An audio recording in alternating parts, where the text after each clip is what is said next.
World Mission Report.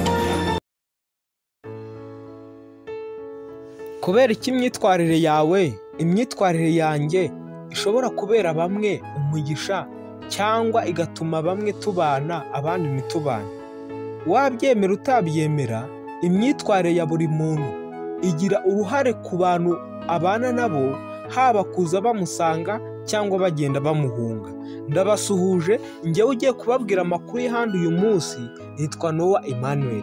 Amakuru y'uyu munsi niyo makuru ya kabiri y'uyu mwaka ku itariki 11 z'ukwezi kwa mbere 2025. Aya makuru ndayakesha umukobwa witwa Eliberi wo mu gihugu cya Mongolia. Afite umutwe uvuga ngo umukobwa ubangamye.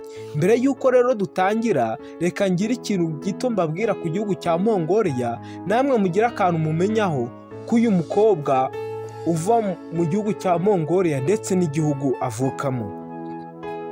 Icyo nababwira ni uko Mongolia ni kimwe mu bihugu ku isi bifite ubutumburuke bwo hejuru cyane ku isi. Bifite impuzandengo ya metero 1580, ubwo ni ukuvuga hejuru y'inyanja.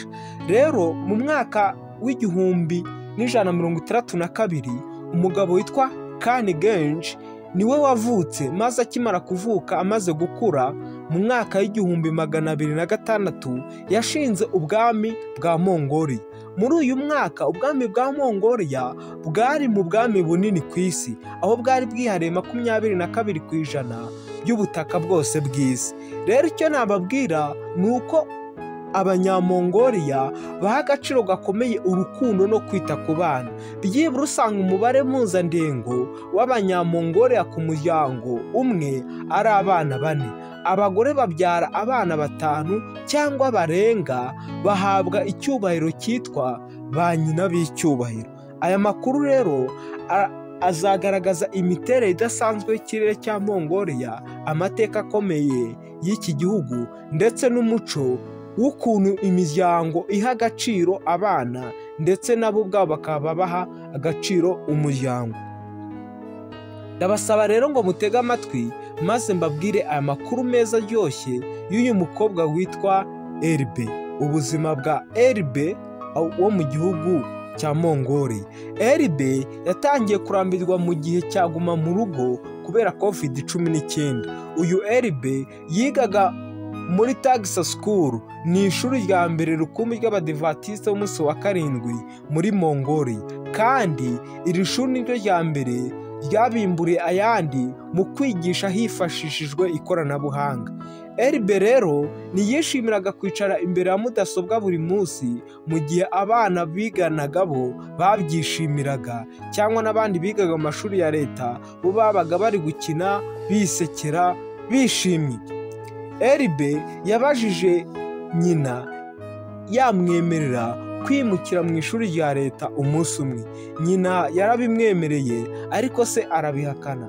Papa wa Eliberi ni umupasitori w'Abadivantisite. Iki gihe yigaga muri Leta Zunze Ubumwe za Amerika muri kaminuza ya Andrew University. Papa we yabwiye nyina wa Eliberi ati, ntabwo ndi muri Mongolia ngo ngufashe, ariko nitwagerageza gukinisha ahazaza h'umwana wacu tumwohereza mu ishuri rya leta, ashobora kwakura imyitwarire idakwiye.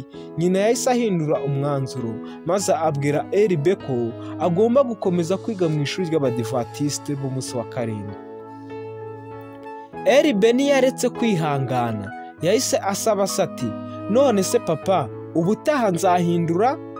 Papa we yakomeje kumwangira. Abonye ko bitashoboka, Eliberi yahagaritse kubyibandaho.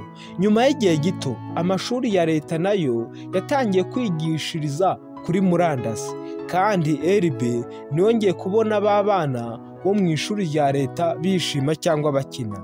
Icyifuzo cyo kwimuka cyaragabanutse, ariko nyuma y'uko guma mu rugo irangira, amashuri yose yongeye gufungura.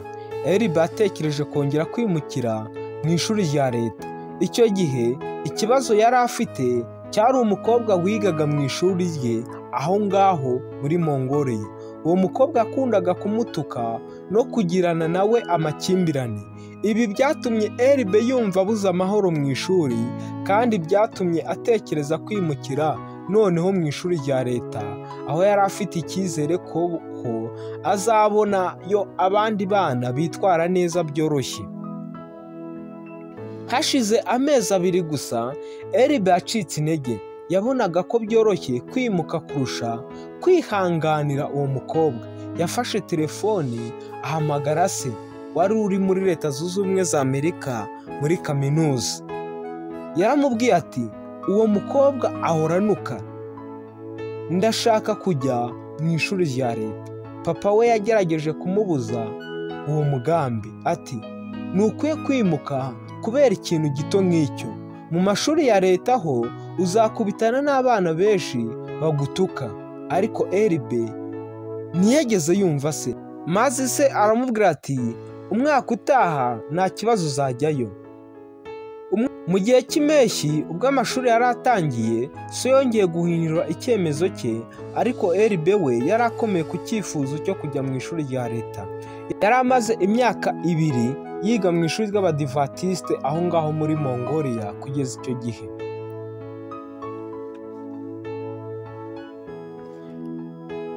Ise abonye ko Eribe yakomeje gutsemba, yaramuretse arimuka, maze aragenda ajya ku ishuri rya leta.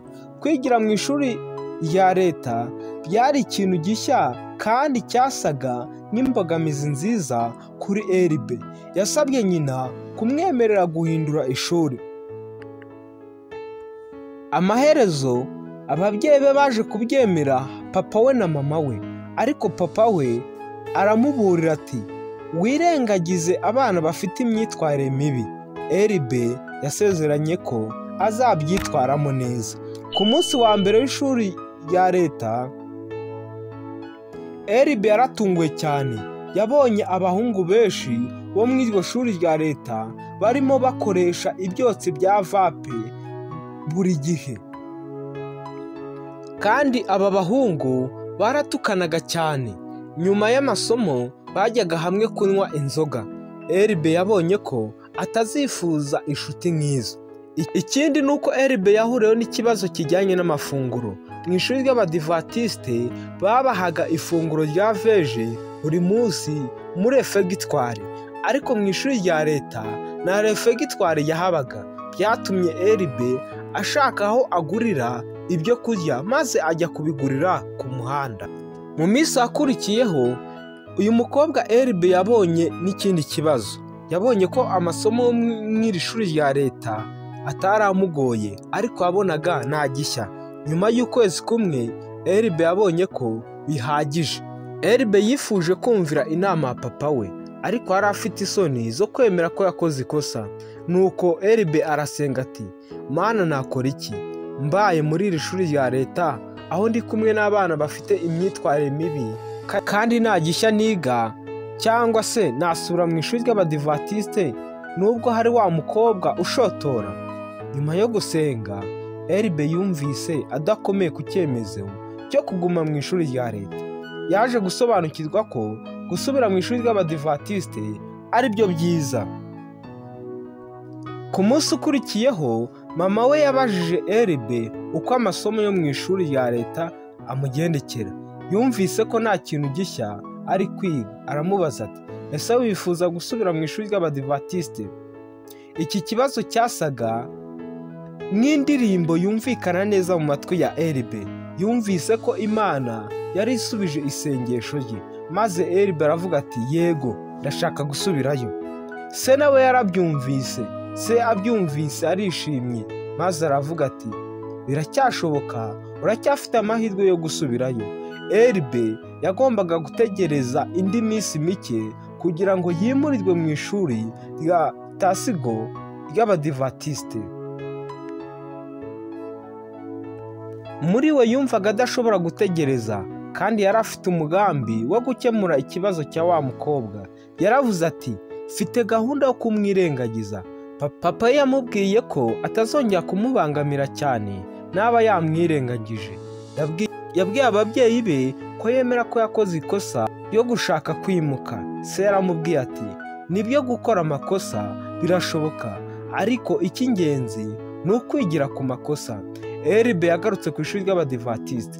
Nubwo wa mukobwa yakomeje kumushotora, yahisemo kumwirengagiza no gushyira umutima we ku masomo. Mu buryo butunguranye uwo mukobwa yahagaritse kumubangamira nyuma yo kubona ko Eribe atakimwitayeho.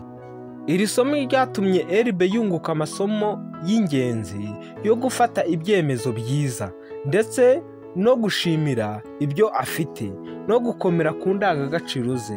Yarongeye arushaho kwegerana n'Imana, asobanukirwa ko gusenga no kwizera Imana bishobora kumuyobora mu byemezo bikomeye kandi byiza.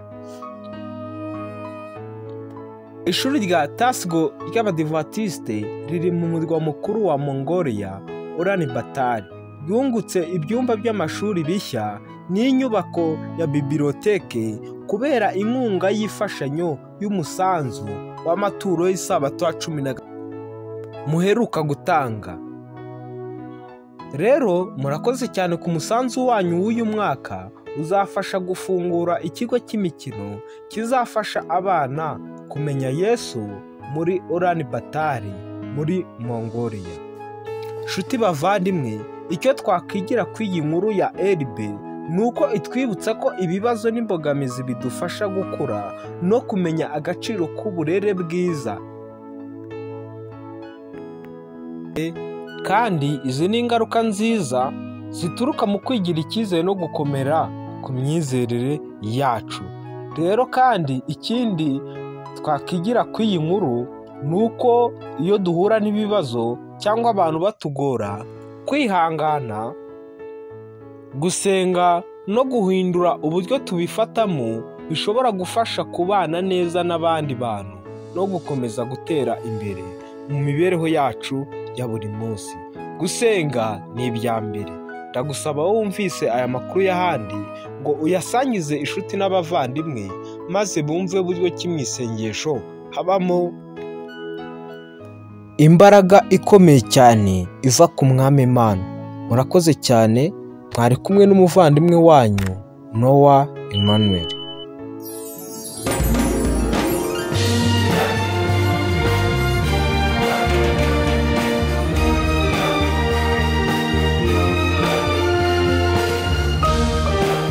World Mission Report.